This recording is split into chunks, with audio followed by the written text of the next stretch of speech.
Batangas Port. Magparamdam na ngayon pa lang ang mga may planong bumiyahe dito para alam nila kung ilang pasahero ang mangangailangan ng backup. Isa sa mga contingency plan ng Batangas Port na pwedeng ipatupad anytime ang pagpayag sa mga pasahero na bumili na ng terminal fee access na 30 pesos para kahit wala pang ticket sa barko, pwede na silang magtabak ng free departure lounge. Para makapasok sila doon sa free departure kaya malupasok na. Opo.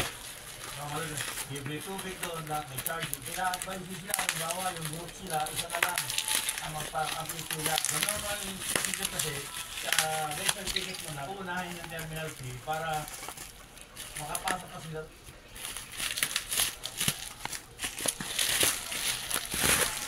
At yung sa oras na ito, yung sa ating likuran na mga pinahan ng ticket, ito yung mga kapalakan Ungal Mindoro. Sa ngayon, dahil may mga biyahe ng gabi, ito, meron ilan-ilan ng mga nakapila ng mga pasahero.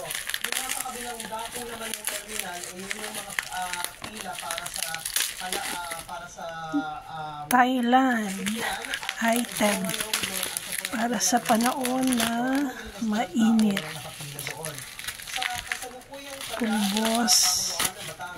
Pulbos ka. 20,000 yung kabuuan bilang ng mga pasahero dumaan dito ngayong araw. Hindi yan kaiba sa numero sa kalipas na 3 araw. Yan.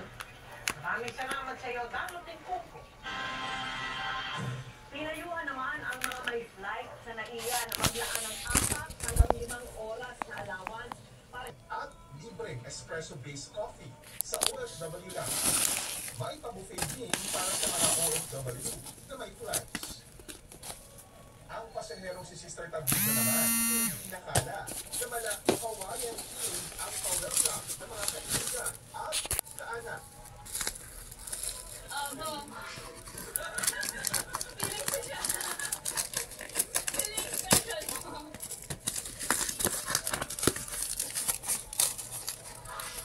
At dito mga kapuso, paalala po sa ating mga pasahero ng flight po ngayong gabi at sa mga susunod na araw, huwag niyo pong kakalimutan. Kung kayo po ay pupunta sa ibang bansa, huwag niyo pong kalimutan yung mga mag-uwang din sa e-travel app. At kung kailangan niyo po ng mga CFO requirements, kung kayo po ay mayroong biyahe, may kaugnayan doon, kailangan niyo rin po niyang gawin. At para po sa mga OFW, huwag kakalimutan ng inyong OPC o Overseas Employment Certificate. At yun ang details, balik ko na sa iyo. maraming salamat sa iyo, Joseph. David Soria. Bukod sa Chocos Order of Sistema ng NBI ng Senator of Canada na nagpapit na may TRO laban sa pag-aresto noon kay dating Pangulong Rodrigo Duterte kahit wala naman. May hiwalay ding reklamo sa isang pangkalyado na gumawa niya. Ang tugon nila sa pagtutok ni Salima Rafran.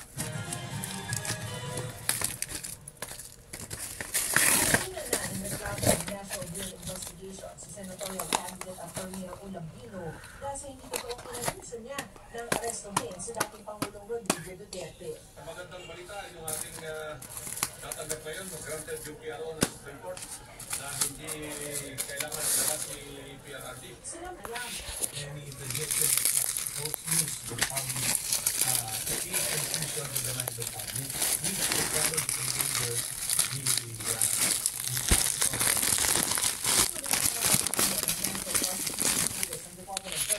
bago isalang sa preliminary investigation. Tinawag ito nilang Bino na political harassment, pero naisipan niya nga ipag-inang reklamo para masagot ng nauna nang naglabas ang focus